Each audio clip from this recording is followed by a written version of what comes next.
Այսինքն խոսվում է այդ մասին ամեն դեպքում, որ առնվազն այն պայմանավորվածությունը, որ տևական ժամանակ ձեռք է բերված, երրորդ երկրների համար սահմանը բացել, ի վերջո կյանքի կկոչվի։ Կարող եք հայտնել դրա վերաբերյալ կա արդեն հստակ ինչ-որ ժամկետ, որ իսկապես դա տեղի կունենա։ Դուք ճիշտ եք, որ թուրքական կողմը վերականգնում է Ալիջան անցակետը, եւ ովքեր որ չգիտեն, Ալիջանը այսինքն մեր կողմից Մարգարայի անցակետն է, ես կողմից Ալիջանի, ինչ վերաբերում է հետագա զարգացումներին, թույլ տվեք հիմա բան չասեմ, երբ որ ժամանակը գա, պատշաճ կերպով կտեղեկացնեմ։ Բայց նույնիսկ ժամկետները ես թույլ տվեք հիմա բան չասեմ, որովհետեւ ես ուզում եմ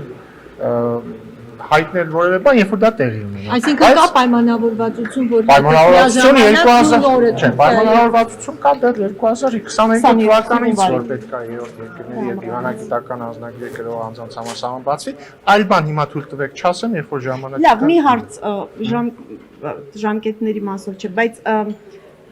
ազդակները կամ գործընթացը գնում է դեպի արագ այդ հարցի կարգավորման, այսինքն միայն կասեմ այն, որ հրապարակային է եւ տեսել եք, որ թուրքական կողմը վերականգնում է Ալիջանի անցակետը։ Պարոն Ռուբինյան, ինչպես եք վերաբերվում կամ ինչպես եք գնահատում այն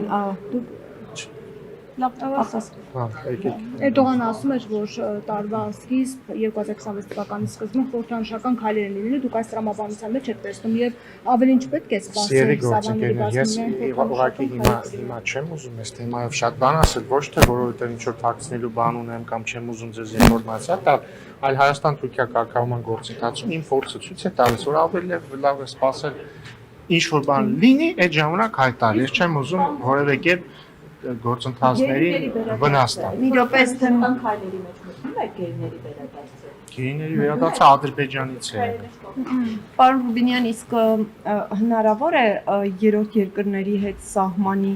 բացումը զուգորդվի առհասարակ հայ-թուրքական սահմանի բացմամբ, թե ամեն դեպքում այս process-ը ենթադրվում է կամ տրամաբանությունը շարունակվելու է այս փուլային տարբերակով։ Բանակցություններից մեր դիրքորոշումը մշտապես այն է եղել, որ մենք ուզում ենք ունենալ ամբողջապես բաց սահմաններ հենց վաղը եւ հաստատված դիվանագիտական հարաբերությունները հենց վաղ են, եւ այս առումով մեր դիրքորոշման մեջ բան չի փոխվել, բայց այնուամենայնիվ մենք ունենք նաեւ հստակ պայմանավորվածություն 2022 թվականին ձեռք բերված երրորդ երկրների քաղաքացիների եւ դիվանագիտներ գրող անձանց համասահման բացելու վերաբերյալ հույս ունենք, որ շուտապույտ Ես նկատի ունեի բանակցային Թեմայով ես իստում եմ բավարար պատասխան։ Պարոն Ռուբինյան, դուք որ ասում եք այս պահին չխոսեք, այսինքն ես նկատների Թուրքիայի հետ կա պայմանավորվածություն, որ չէ, մի րոպե լսեք մինչև այդ, որ սահմանը որ օրը բացի, հենց այդ օրը միաժամանակ անեք հայտարարություն։ Չէ, նման տեխնիկական քննարկում չի եղել։ Իսկ ինչպես եք վերաբերվում այն հանգամանքին, որ Թուրքիայից ամեն դեպքում շարունակում են կապել երկու process-ները, հայ-ադրբեջանական ամբողջական կարգավորումը, հայ-թուրքականի հետ։ Սա շարունակում է նշանակել, որ ամեն դեպքում վերջնական բացումը հայ-թուրքական սահմանի զուգորդվելու է հայ-ադրբեջանական ամբողջական կարգավորումը։ Այդ առումով եւս մեր դիրքորոշման մեջ բան չի փոխվել, Հայաստան-Թուրքիա հարաբերությունների կարգավորման գործընթացը եւ Հայաստան-Ադրբեջան գործընթացը տարբեր գործընթացներ են, բայց բնականաբար քանի որ նույն տարածաշրջանում են, կարող են փոխազդել միմյանց վրա եւ մենք կարծում ենք, որ Հայաստան-Թուրքիա կարգավորման գործընթացում առաջընթաց է, ոչ միայն չի վնասի Հայաստան-Ադրբեջան գործընթացին, այլ նաեւ կօգնի եւ նոր ազդակ կտա։ Բացի դա, չենք կարող նաեւ չնկատել, որ Հայաստան-Ադրբեջան գործընթացում ահռելի առաջընթաց կա, օգոստոսի 8-ի հռչակագիրը խաղաղության վերաբերյալ